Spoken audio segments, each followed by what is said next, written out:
It's the 15th century in the Middle Ages of Scotland. Golf has become so popular across the country that the Scots Parliament of King James II has ordered the holding of Wappenshaws 4 times a year, and golf will be banned to concentrate on archery.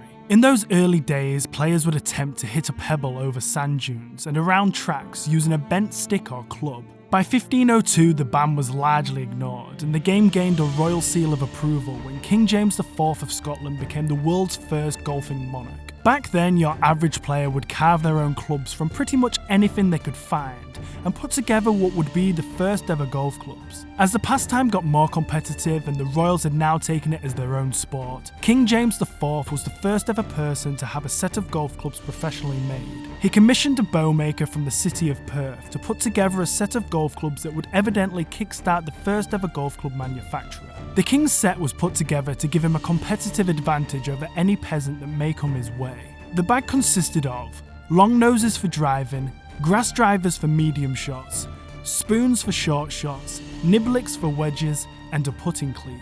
After his revolutionary advantage, players began looking for professional help, which saw carpenters' business across the country begin to boom. Interestingly, by the 1800s, the top golfers in the world, Alan Robertson, Old Tom Morris, and Willie Park Sr., began making their own golf clubs and golf balls in their very own workshops. Because of the rich history of the sport, people looked at Scotland for golf as many people looked at Switzerland for timepieces. People wanted the best, and the Morris family and the Parks family were now involved in a very lucrative market, exporting their golf clubs all around the world. With good business comes big competitors, and with an expandable market began the first boom of golf manufacturers. Burton Packard Shoe Company, later known as FootJoy, began making golf shoes, and American sports giant Spalding switched from baseball to golf and became the first American manufacturer to sell golf clubs in the US and the UK.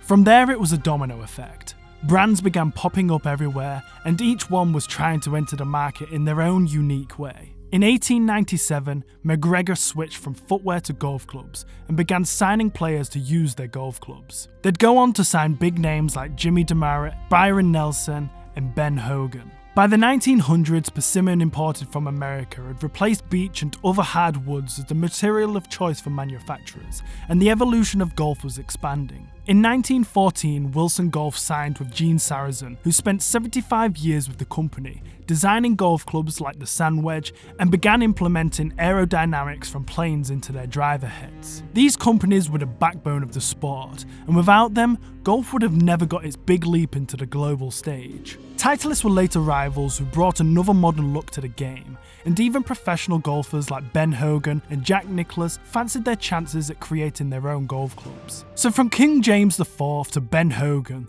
the game had grown beautifully over the last 400 years. However, World War II had a significant impact on the growth of golf. During the war, many golf courses were converted for agricultural use or repurposed for military training, affecting the availability of courses for players. Additionally, resources and manpower were diverted away from leisure activities like golf towards the war effort, impacting the sport's growth and development during that period. After the war, golf experienced a resurgence as courses were restored and interest in the sport renewed. The war was a big blow for the sport. People were as poor as ever, and the game was once again targeted towards the rich, as it seemed to do a full 360. Having said that, the game still had so much room to grow, and with the opening of the Chinese market, big brands were popping up every decade, now supplying affordable golf clubs for every consumer, and technology that made the game more exciting. Late to the market and with years of catching up to do was Nike. To please the majority, we'll go with Nike. The Giants were huge in the 1980s, sponsoring iconic athletes like Michael Jordan, tennis star John McEnroe, track and field athlete Carl Lewis, and footballer Bo Jackson. These sponsored athletes significantly contributed to Nike's rise in the sport apparel industry. Knowing they had some catching up to do and following their previous business model of sponsoring the sport's top athletes, 1985 saw Nike sponsor their first athletes, the 1984 Open champion Seve Ballesteros, and the 1985 PGA Tour leading moneyless star Curtis Strange. Having grabbed top-tier players in their first signings, Nike were now looking to expand across golf and target up-and-coming players as well as college teams. Julie Inkster was the first woman to sign with Nike, followed by Kathy Baker in 1985. The first collegiate team to sign with the brand was the University of Georgia women's golf team in 1986, followed by the Oklahoma State University men's team in 1987, which went on to win the NCAA championship that year. Nike was in quick, and was showing all the other brands with huge history they were here and here to stay. In 1989, they released their first golf club along with towels and many other accessories, and were really starting to dominate the apparel side of the sport. Dominating on one side,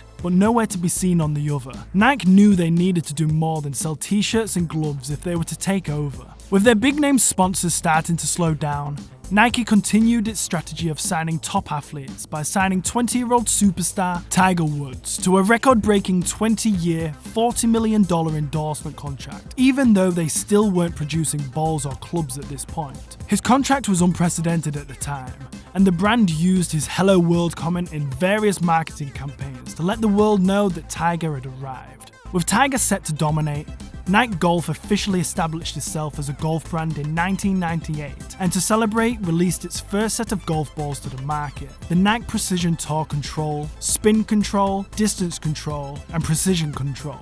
Woods put Nike equipment into play in 2000 when he won the Memorial with the Tour Accuracy. After that victory, he employed Nike as his full-time ball, and then went on to win the next 4 majors, completing the Tiger Slam. The golfing market was skyrocketing, and Tiger was a huge factor of that. Everybody wanted to wear what Tiger was wearing, and everybody wanted to use what Tiger was using. The meteoric rise for Tiger was a meteoric rise for Nike. They were now the #1 golf apparel brand globally, and were now the second best-selling shoe in golf, behind one of the oldest companies in the game, FootJoy. And as of now, were flying in the industry. If there was ever a time to get into the golf equipment side, it was now. The announcement came in 2001, and by 2002, stock had hit the shelves worldwide.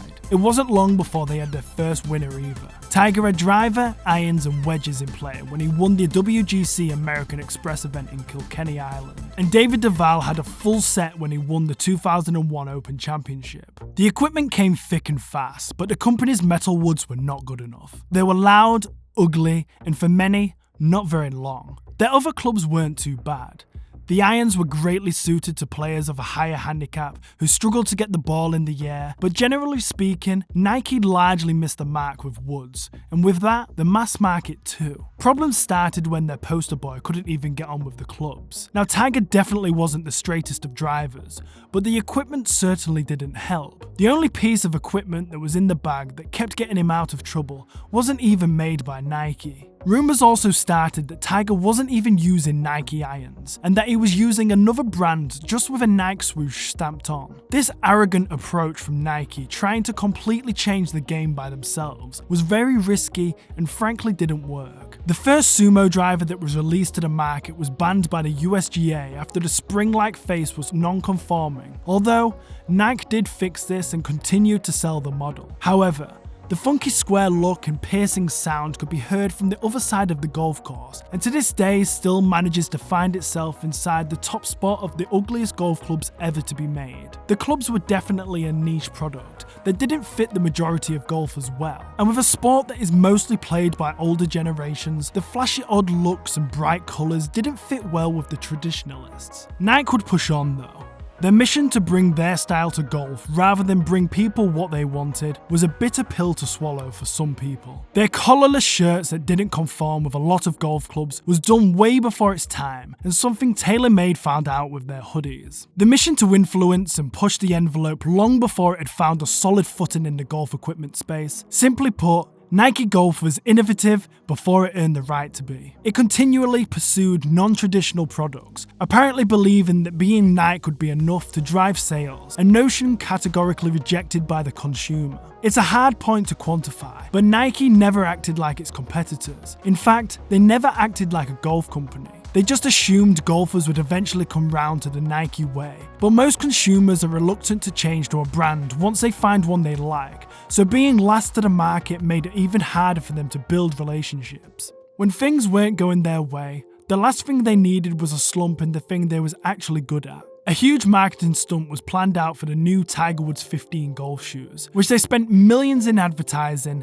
designing, and putting Tiger as the main selling point. Only for Tiger to say he didn't want to wear them, and sales never took off, leaving shoe boxes in pro shops all around the world. Nike had bought themselves into the industry, got as far as they could, but couldn't buy themselves any further. With their poster boy doing things he shouldn't and his game taking a downward spiral, Nike were left swimming with the fishes. With their main man out of action, Nike continued its proven strategy of signing up-and-coming stars by signing Northern Ireland's Rory McIlroy for 10 years. The recipe didn't taste well, and nobody at the company was willing to change the recipe. Nike constantly lifted its foot from the gas pedal. The established pattern was to announce products in the late fall, early winter, often with huge media events and advertisements, and then totally disappear. The marketing was then left to the buzz of the PGA Tour, which I suppose was very successful when Tiger was at his peak, and the logo was lifting every trophy going, but when Tiger wasn't winning, Nike didn't win either. In other sports, Nike's success relied on two critical factors: exposure and winning. The defining characteristic of their athletes is that they win, and win often. In basketball, the top teams win 80% of the time, or more. Track and field, the same.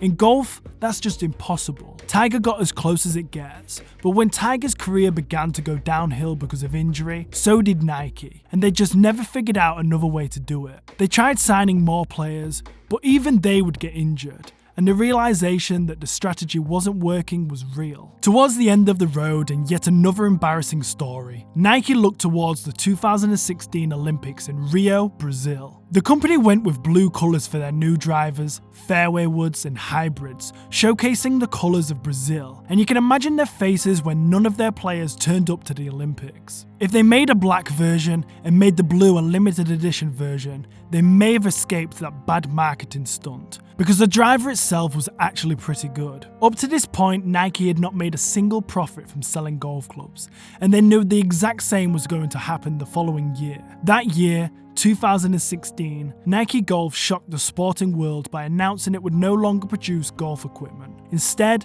the giants would focus on golf shoes, apparel, and accessories. Their arrogance and their refusal to listen to their customers, and some of their staff ultimately led their departure and confirmed many country clubs' decisions in not carrying their products. They were by far the best at making commercials and signing top players, but in the end, they just couldn't make the best clubs for their players. At the beginning of the pandemic, it looked as though Nike had got out at a brilliant time. But after the post-pandemic boom that has seen golf take off into new heights and seen record-breaking numbers of new people playing the game, they may be wishing they held out just a little longer. With rumours still flying around wondering whether they'll make a return now the market is more stable, still remains a mystery. Personally, I just don't think it fits the Nike model. They like to do things their own way, and in golf, it just doesn't work like that. But to be honest, I think we're happy with the big brands we have, and the market of both ends is creating unbelievable equipment. So no, I don't think we'll ever see Nike make golf clubs again,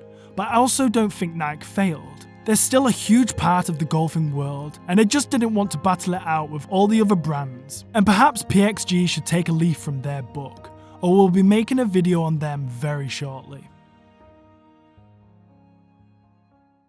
Now, as I thought this video was going to end here, Nike have just announced that Tiger Woods will end a 27-year, $500 million relationship. As of now, Woods is yet to announce what brand he will wear when he next takes to the course. He is due to play his first PGA Tour event of the year at Riviera Country Club in Los Angeles for the Genesis Invitational in February, as he continues his comeback from ankle surgery. But where does this leave Nike? This is a complete shock to the world, and one that leaves Nike in a very weird situation. Their philosophy doesn't work in golf, and if they are to stay, they might just have to accept that. But with Tiger gone, is Nike also gone?